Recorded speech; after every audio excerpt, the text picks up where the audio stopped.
Discussing composite resolutions.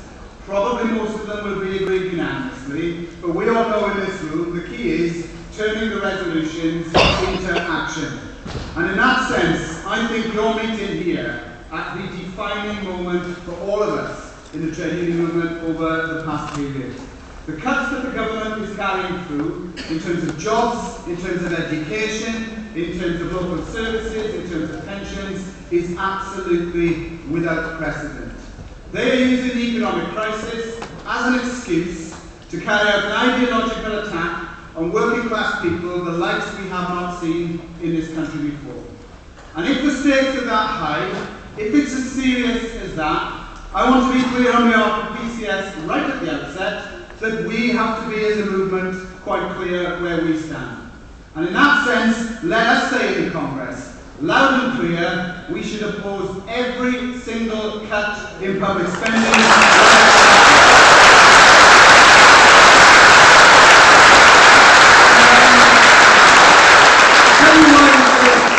We say it's because cuts make the economic situation worse, so cuts are actually bad for all of us. But we also say it because if you don't oppose every single cut, you end up having to choose which cuts you turn the other way to and which ones you resist. And we've got to be clear, whether you're a teacher, local government worker, private sector worker, civil servant, student, pensioner or unemployed, our movement must stand behind every single one of those categories to unite all of our fights against the government. And that's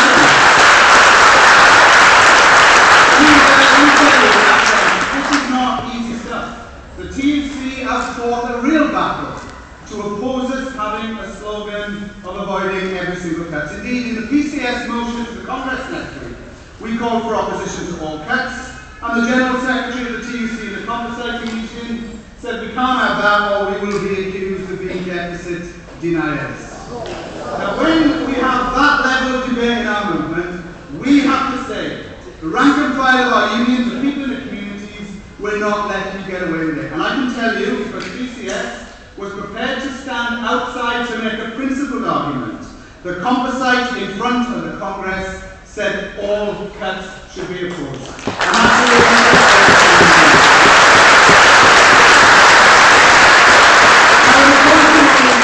we have to understand that the stakes are this high, the other side will do everything they can to weaken us. They will seek to divide us, they will seek to make deals in some areas, divide black from white, workers from people who are unemployed, students from pensioners. And we have to say we're not going to let them get away with it.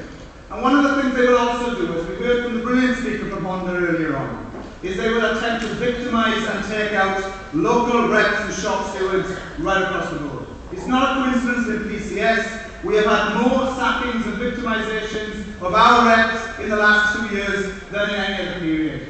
And we have unions, I have to say, and we're proud in PCS, to say we stand with every single victimised worker in our own union and elsewhere, recognising if the management take those people out, it weakens our ability to fight back. So let's ensure we stand with all of those who have been victimised by a brutal management. But we will also see attempts to undermine union leaderships. We've already had, just the one-day strike on the 30th of June, scare stories written in the press, not just about Bob Crow, who gets it every other week, but all the leaders of all of the unions. And Christine Blow from the NUT was described as a scar girl by the Sun. I have to say, if I was Christine, I would take that as an absolute compliment. But we have to be clear. They will seek to divide members from the union leadership, and they try to divide up public and private.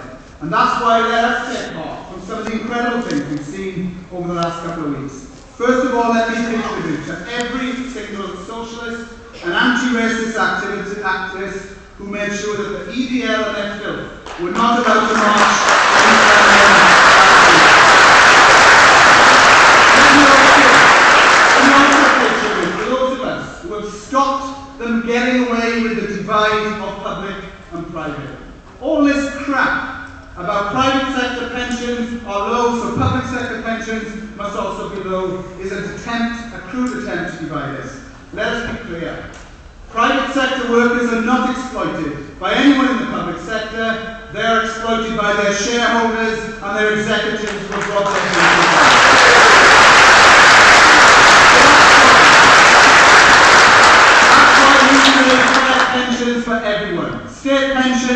people in the public sector, but also in the private sector. But I'll say one last thing before we get to the action in November. Something else has come out in the last couple of weeks. Not a surprise for many of us, but I think we should condemn it all the same. When the leader of the Labour Party sides with big business, the Tories and the Lib Dems, and condemns those people who went on strike on the 30th of June, it is an absolute disgrace, and we should condemn it.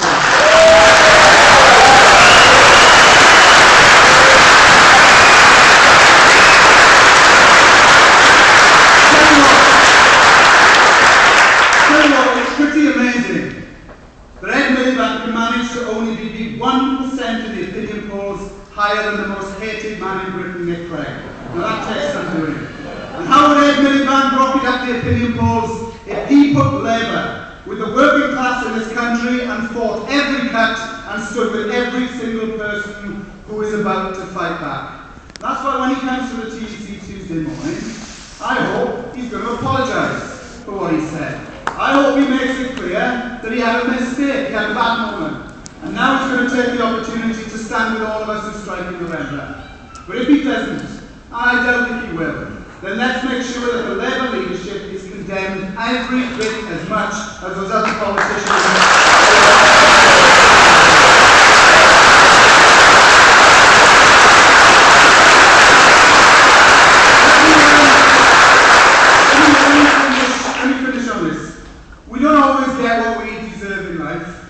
This morning, while I was doing the ironing, I watched Wales absolutely outclass South Africa. Well, they lost by a point. Now, we don't want to lose our pensions by a point. We want to absolutely stuff it to the other side. We want to defend our jobs, defend our pensions, defend our communities. And that's why we've got to be bold. We've got to seize the moment and say, if we can get millions of people on strike, the confidence it will give, just like those magnificent students gave us all last December when they took to the streets to defend education, will be a real boost to everyone. That is why I was more than happy to say in June, as you heard on the video, my union believed 750,000 in June, let's turn it into 3 or 4 million in November. And I believe we are on the verge of seeing 3 or 4 million people in November. PCS last week unanimously agreed to call further strike action in November and to be prepared to call further strikes if we have to, if the government is not prepared to move. The NUT, the UCU we've already heard from. Brilliant news from the NSSN that they're going to ballot. And I hope, and I'm quietly optimistic, that on Wednesday morning we will see some of the biggest unions in Britain also declare their hand. And what we have to do is keep the pressure up to make sure that happens. Keep the pressure up to ensure we win the ballots in those unions. And keep the pressure up to ensure that what we see in November is something we have not seen in a generation. Working class people, loud and proud and striking to defend their communities and defending their pensions. I think that can happen. If the NSSN continues to play the role that it's playing, if those of us in the leadership of unions continue to argue in the TUC, if the rank and file of all of these unions put the pressure up, we can make a difference. But I tell you what, we've also got to watch our backs. Because already in the leadership of some of these unions, people are doing the dirty work for the other side. I won't name names, but I'll give some clues. The boss of that union that represents the most senior public sector workers. They say they're in the first division, they're more like in the Rhinelands League. Now those people have been shamefully repeating the government's propaganda that the strike on the 30th was a flop and in the civil service there was derisory support. Let me tell you something. Not only was that the best strike we ever had, but when we have some brave individuals going on strike in 10 Downing Street, as we are as PCS members, that tells me it was a brilliant strike and it was fantastic to support.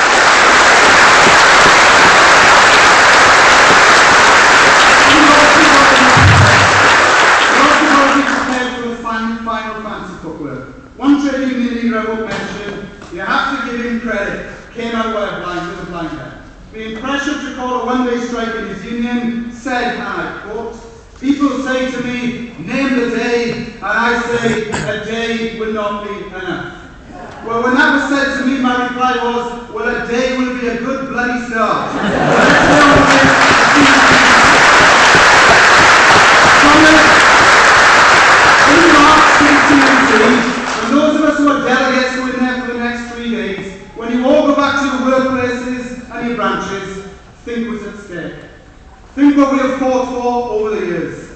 our pensioners, our communities, our sick, our disabled, our young people, our private and public sector workers who are seeing an onslaught like we have not seen in generations. Say to yourself, if we don't fight, like never before, we will lose. And if we lose, we will regret it for the rest of our days. But then say to yourself, if we fight like terriers, we strike in November, we threaten more strikes. If we show them, to quote the famous poem, that we are many and they are few, we can win, we can turn the tide. Let's get to battle and show them we're not going to let them win.